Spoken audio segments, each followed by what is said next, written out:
Most firms survive, the best ones scale. Welcome to the Managing Partners Podcast, where law firm leaders learn to think bigger. I'm Kevin Daisy. Let's jump in. I have Al coming here. He's in Canada, but has an interesting company, a really interesting background. As always, I like to have some unique guests on this show to share some cool insight. Al, before we get into your background, will AI replace lawyers? I think AI will definitely replace lawyers the way that lawyers are today. The nature of lawyers will evolve. And I think you'll see lawyers as kind of like an AI whisperer, where they're trained highly in how to use AI. AI is doing most of the work for them, but they're the real experts that are kind of the managers overseeing the file and checking things before it goes out. Interesting stuff. So obviously AI is a big topic of discussion. I go to conferences and hear lawyers, and there's AI companies popping up all over the place, of course. You have a lot of experience with that and you're familiar with that, but still a big topic. A lot of the breakouts, a lot of the sessions that you see, we're talking about AI, the use of AI, pros and cons and fears and issues with AI. So it's not going to be a topic that goes anywhere anytime soon, probably. But excited to dive in, obviously, to learn more about your business and your background, and lots of things we can talk about here today. So, but first, introduce yourself. Tell us your origin story, if you will, and we'll get into some other cool things as we go through the episode here and chat. So, Sure. So my name's Al Vigier. I'm the CEO of Caseway. My background is I was in the military for 7 years. I went away on operation and I got shot in the leg. Up until that point, all I wanted to do was go special forces, basically the Canadian version of the Navy SEALs, which is called JTF2. That was my only goal in life. And after I got shot, I was given a disability percentage that was above the threshold that allows you to stay in the military, which means you automatically medically release. And I met with someone and they were like, well, we'll pay for your school. What do you want to do with your life? And I was like, well, I have no idea. Again, all I wanted to do was, go to war and, get in combat situations. I did a degree in statistics. And then I did what a lot of people end up doing. They go to law school and they don't know what they want to do next. And, I did well in law school, but I certainly didn't love it. Reading 100 pages a night of case law from the 1800s isn't exactly the most exciting thing. And it didn't feel overly relevant either. And that was in the UK. And when I came back to Canada, I was looking for, internship, articling positions and stuff like that. And I actually got a job as a business development manager at a family law firm. And I ended up growing their revenue from $2 to $5 million roughly. And I just fell more and more in love with business and less in love with law. And that just kind of continued as I moved forward with my career. yeah, that's for one, a very unique background. Thank you for your service there in Canada. And so you had a goal, that your mind was on, and that was to be in that special forces.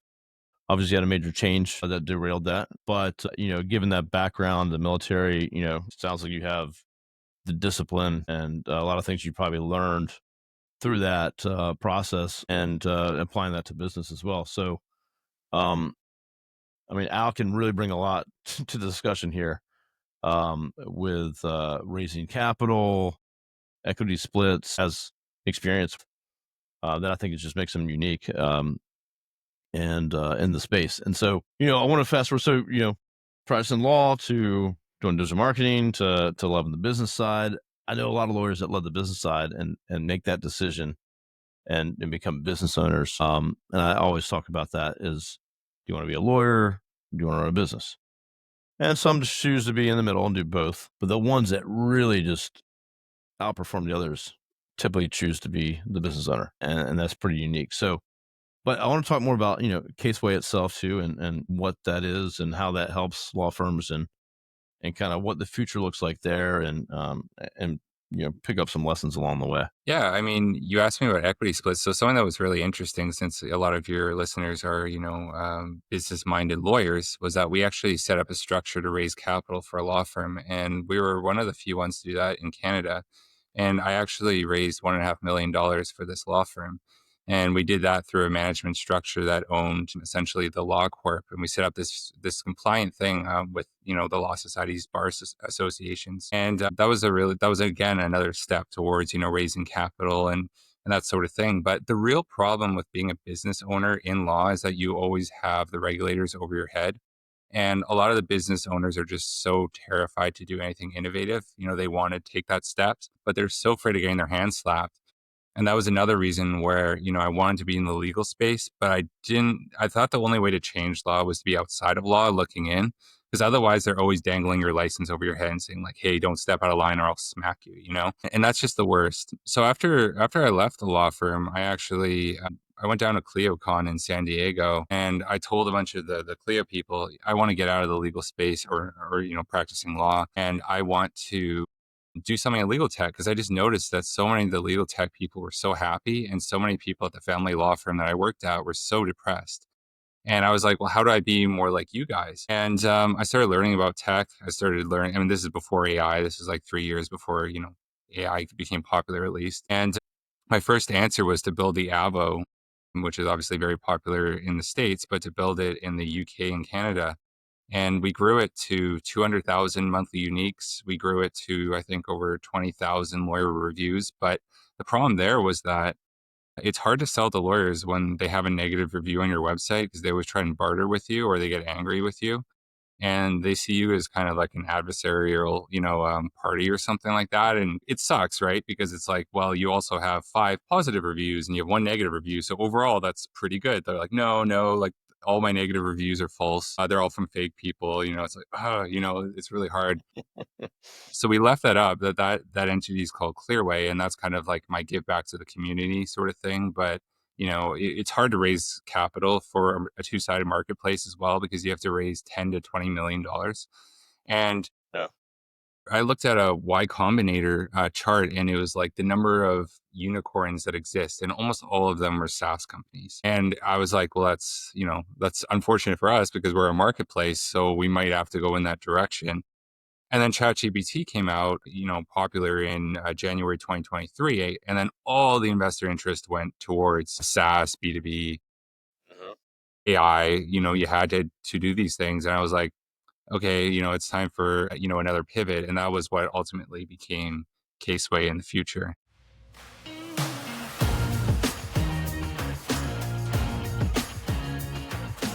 Today's episode is brought to you by Answering Legal.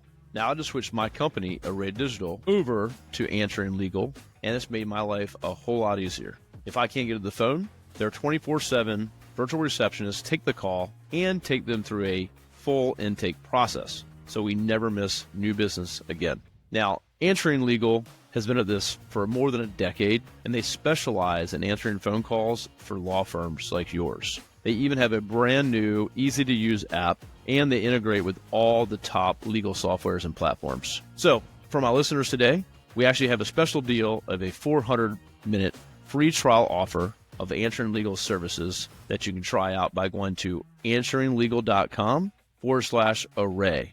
You can also call 631-437-4803 and use special code DAISY. That's my last name, DAISEY. So go check them out and let's get back to the show. And so Caseway, I want to dive into, again, what the program is and how it helps lawyers. Also, you got a lawsuit in the first month, I think, when you started. Starting it off right. So that's fun. You always got to get the lawsuits behind you. So that means you're doing something right. Yeah. Got to piss someone off, I guess, if you're innovating. You can't innovate in a box, they say. So I mean, that's the nature of the AI space. I think OpenAI has like 300 lawsuits against them or something right now. And the real issue is that no one knows what the laws are because the courts haven't caught up. And that's common. I mean, if we go back to 1995, the internet just came out and Google and Bing were being sued all the time because people didn't want to be on their platform. And that's hilarious now because people spend so much money on SEO and pay-per-click ads, trying to get those spots. But everyone was like, you're taking my images, you're taking my website and you're making money off it. This is terrible. Stop it. Google, Bing won those lawsuits. Yahoo moved forward a little bit. Avo got sued a lot as well when they started using images. I think they got sued 3 times in their first few months and, they won all those lawsuits too. And so the nature of the AI space, when we started, we were already thinking about it and we were like, well, what would a judge decide 5 years from now? And my answer when I did the research was that, copyright is going to be protected. So if you create, an article, if you create blogs, if you create, these videos, that's your work product and no one else should, be able to use it without, compensation. But things like court decisions are paid for by the taxpayers and it's created by a judge. And even though that goes down the line and there's different entities that benefit from it, Thomson Reuters, LexisNexis, what Canley, whatever, they don't own that data and they'll never own that data. Now they can build work products on top of that, practice guides, all that kind of thing. But that is absolutely what I believe the courts would say. And I think we just got the first decision back, and it was the Ross AI Thomson Reuters case. And essentially, the judge was saying you can't use the practice notes, you can't use any of the work product, but the underlying court decisions are safe. And we've only always used the court decisions, the raw data. And that's what the AI likes as well. It just likes raw data. It's not like a human where it wants to read through some beautifully constructed headlines and all that stuff. It's a machine. So our answer to the lawsuit is that if you're not liable or if you're, an innocent party, whatever you want to say, we just opened our database to them, to the plaintiff, and we're like, you can hire a third party. It's 100 million court decisions, so you're not going to be able to go through it with your own eyes. But hire a third party, forensic team and see if you find any of your work product in there.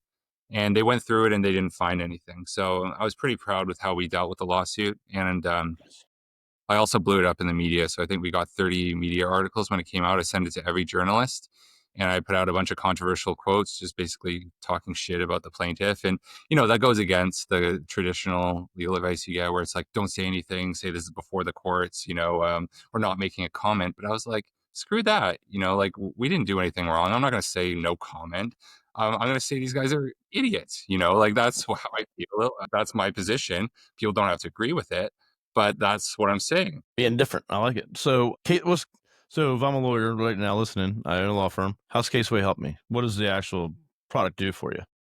So we started with the low hanging fruit. The idea in tech is the minimum viable product, which means you aren't trying to build the most exciting thing in the world, just something that works. And basically what we did was we got, I think, 3 million court decisions. We put it into our database and we started building search algorithms on top of that. And I gave it to about 100 lawyers I know. And I was like, is this useful? And basically it could go through court decisions and within seconds it could find answers. Now, a way that it was different at that time, this is 8 months ago, was that LexisNexis and Thomson Reuters did a really good job with research and practice guides and all that kind of thing, but it wasn't conversational the way that ours was. And then on the flip side, ChatGPT is conversational, but it's not credible because it pulls in information from the entire internet, Reddit, blogs, all that sort of thing. And that's where the hallucinations come in, is that it just has way too much data. It has trillions of data points and it will confuse things. The other thing is that it's trained to appease you. So you'll notice that ChatGPT doesn't normally tell you, "I'm sorry, I don't know." It just gives its best go. That's okay if you're doing a recipe or you want a travel plan. Maybe it wasn't 100%, maybe it wasn't perfect, but it was pretty good. If you're doing that with court decisions and you come up with something that's pretty realistic, that doesn't work because the judge is like, "Well, this decision doesn't exist. This isn't what the judge actually said." You're screwed. So one thing that we did was we trained our AI to say, "I don't know," which was very valuable. To only consider court decisions, nothing outside of that. So if a judge didn't write it, our AI doesn't say it. And then to put all the sources next to it. Our AI responds, and then it says, "This is where I found I found it in the court decision." And then if that's the same thing, then you're good to go. And that was our first version of Caseway. What's the future for Caseway, and what's that look like? What's the next step for you guys? So we're approaching 3,000 users for our first act, which is that legal research. And so that's gone very well. We started on the contract AI space, but we just saw it was too competitive. It seems like every AI company is going into reviewing contracts with AI. So we're like, I don't know that we want to jump in that space. But we found a hole that no one is doing, and we call it the bespoke agent. And that's where a law firm can populate our database with their own documents. So they can either choose to use the 100 million court decisions or their own documents. And to provide an example, an immigration law firm could upload thousands of immigration applications that they've done successfully in the past into our database. And then every time they ask a question, it will create that document in the exact wording, format, structure, legal basis, whatever that they've done it in the past. And that takes you away from generic AIs like ChatGPT to something that's super specific. We are going to go live with that very soon. We're just working on some privacy stuff because it's the first time that we're actually hosting data that isn't public. So we're making sure that we're doing, cybersecurity pen tests. We're getting checks. We're working with like all the compliance providers, and we're also working with SharePoint and Google Drive to just see if they'll host it for us, and then we can add the AI on top of that and run inference on those documents. So Interesting. we're playing around with that. And so within that, so yeah, just like yeah, you can go pull from court decisions, but or you can basically have your own database, if you will, of how you've done things and the way you've done it, and it can build from that as well. Can it kind of do both as well, or You could do both for sure, but if you're confident that you have done it right in the past, like you've done the separation agreement thousands of times, you want it just like this. Don't consider the court decisions because it's going to alter it. If you're doing something that you've never done before, only use the court decisions because you don't have any templates. And yeah, you can nice? you can use both too if you want, whatever you want to do. That's pretty cool stuff. What is as far as marketing and coming out, to some of these folks, like what has been, what's been your plan there, and what's been working well for you as far as getting your name out there? Are you guys going to be at conferences? Like, what's the plan, and what's it look like for you guys? I hate conferences. I don't enjoy them. I don't personally. I believe in the internet. Things like SEO. I believe in pay per click. I believe in podcasts, of course. Anytime there's anything that I can jump into the media and say something truthful and controversial about, I'll do it. Like when we got sued, I sent it to 30 journalists. Most people wouldn't do that, but they appreciated it because I got two of my quotes in there because they were like, "You came to us instead of hiding under a rock and hoping that no one would find this lawsuit." So people appreciate that sort of thing. We also have a very unique plan for the states. So we realized that there's not one public website that you can go to pull every court decision in the states. We have it in Canada, not in the states. I've asked over 50 lawyers this, and it doesn't exist. Um, LexisNexis and Thomson Reuters has it behind a paywall, essentially. But there should be a free version of this. So what we're going to do is we're going to add all 100 million court decisions to a public website that's for free in the states, and Oh, then we're going to make it indexable as well by search engines, which is going to be a bit of a shitstorm. But we're also going to allow people to request that we initialize or redact certain information so that if it is a family matter and suddenly, someone looks up your name or something and something from the past comes up, we'll be fair about that. We don't want to, we'll ruffle some feathers, but we're not trying to be unjust. And we have run the numbers, and we believe that's going to bring 20 million people to the free version of our website every single month. And basically from there, we'll have banners and pop-ups that are like, "Hey, are you enjoying our free service? If you're tired of manually reading through, 100 pages of court decisions, why don't you try Caseway 7-day free trial, no credit card, just try it." And if any percentage of that converts to a paid user, we'll break, 1 million annual income very soon. that's really cool right there. So basically, these court decisions are public information already, but they're just not accessible in one source, one area. Yeah. And they're Interesting. not indexable by search engines either. Interesting. So yeah, by providing that, putting that together, that's your that's your ticket to all the traffic, to all the eyeballs, people searching for it. Interesting. Yeah, Yeah, I and mean, we I'm become all about relevant. digital, because what we do. So, and a It's a lot of law way. firms, old school tactics like law firms will do is they'll make like a glossary of like a legal index or glossary on their website to try to get search traffic, which is an old way to do things. But that's their effort of providing a resource of legal information and then gaining traffic for it. In their case, it doesn't work as well because they're a law firm that needs clientele in that certain geographic area, and it's usually not Yeah. the traffic they're getting.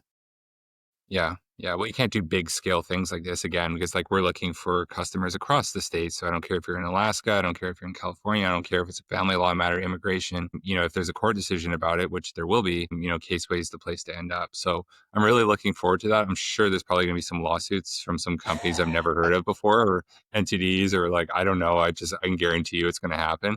But, embrace the chaos. This is what I live for. I love it. I think it's kind of playing into your hand, right? It's like part of your marketing plan is to get exposure and get a Get bunch of sued, blow it get up. sued a couple of times.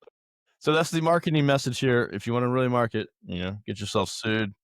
pissing people off. I was just on with I was just recording a podcast a second before this with a PI guy out of Louisiana, and like I guess there's like some kind of lawsuits going on right now down there with there's so many billboards for these PI firms in a certain condensed area that they're basically trying to cut them back to be like, you can't advertise this much in this amount of space. So you got the billboard companies that are like, let's go. But then I think it's big insurance companies that are fighting to be like, hey, this is, not appropriate to be advertising this much in this one space. So I don't know how that's going to go down, but it's got attention. So That's an interesting case, especially if the insurance are, the ones that are pushing for less exposure for PI attorneys. That's kind of hypocritical, I think. I totally agree. Yeah. So I didn't know much about it and I still don't, but I just heard it a minute ago. And in some of these areas like South Florida or Louisiana or Michigan, I mean, it's like it's personal injury, every billboard, so Mhm. I can see like a city or town being like, hey, we need to have like billboards for local attractions and other things, not just personal injury attorneys.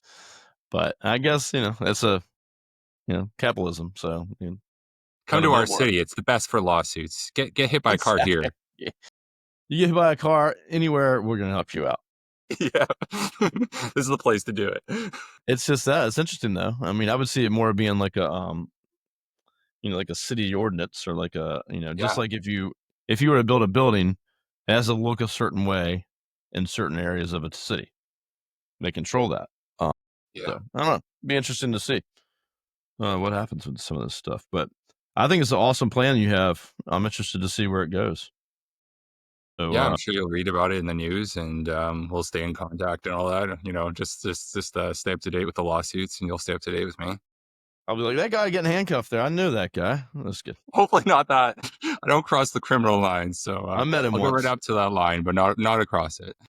Well, Al, well, call him Al. I asked him Alistair, but he goes by Al as well. Been an interesting conversation. You've done a lot of things. Your journey has been interesting so far, and obviously within the business realm, some of the things that you've already done, raise money, capital, marketing, all these things make you pretty unique. So, folks, reach out, connect with them, follow him, check out Caseway. What's the best way for folks to stay in contact with you or connect with you? LinkedIn's good. You can also follow Attorney Problems. It's a meme account for lawyers, and it has almost 300,000 followers. So if you'd rather look at funny memes than my face, then that's a good way to do it, which is totally understandable. Awesome. What's the account? Is that on Instagram? Yeah, Attorney Problems. Is there any problems? Nice. I'm gonna do it right now while we're recording, people. You're that excited. Yeah. Oh, that's hilarious. Yeah, man, you got a huge following. That's awesome. Yeah, we're moving to the video memes soon because that's where a lot of it's going now. So away from the pictures and the video memes, I just have to figure out how to do that. But it's so much better. And so, just a sidebar, like, so you start an Instagram account. You got almost 300,000 followers on there. I just looked at it. How long you've had that account, and what was how were you successful at getting that many followers? Obviously, it's a meme account, but Yeah, I have a partner in that. I'll mention that first. He's been a big part of it. He's a PI lawyer in Los Angeles. But basically, the strategy was that I did the morning, or sorry, he did the morning. I do the night post. So you try and post twice a day, try and make the memes funny. I mean, it's make it so that people share them, people engage with it. It's definitely not rocket science, but just being consistent, funny, and putting out stuff that people want to follow. I mean, that's really there's no deep answer. Quality that's content. cool though. I'm going to just ask because so many people are trying to be Instagram famous and have an account and a following, and I think it's hard for a lawyer to just do that as a lawyer and be just talking about the law. But some have done it. Some have been very successful at it, and but that's cool to see. So yeah, you're just successful in a lot of areas. So pretty cool stuff. And yeah, interesting to see how it goes for you. I'll be tracking you. Won't see you at conferences. Although I like going to conferences. I don't get a booth. I don't do signs Yes, and all that. I just go have walk around, meet people, and that's the best way. and that's the best way to do it for me. So maybe in the future, but for the most part, you'll see me at conferences hanging out with people. Most of my guests on this show. So Yeah, I'll look forward to it. cool, dude. Hey, Al, thanks so much. Stay on with me while this uploads for everyone else listening. Thanks for tuning in. check Al out, go follow him, check out Caseway and follow his story. And hopefully he'll have a nice free resource for you to use here soon. So I'll be interested to see how that goes. Thanks for having me on. Yes, sir. All right, everyone. Thank you for tuning in. Get out there, grow your law firms, be different, and stand out. We'll see you soon.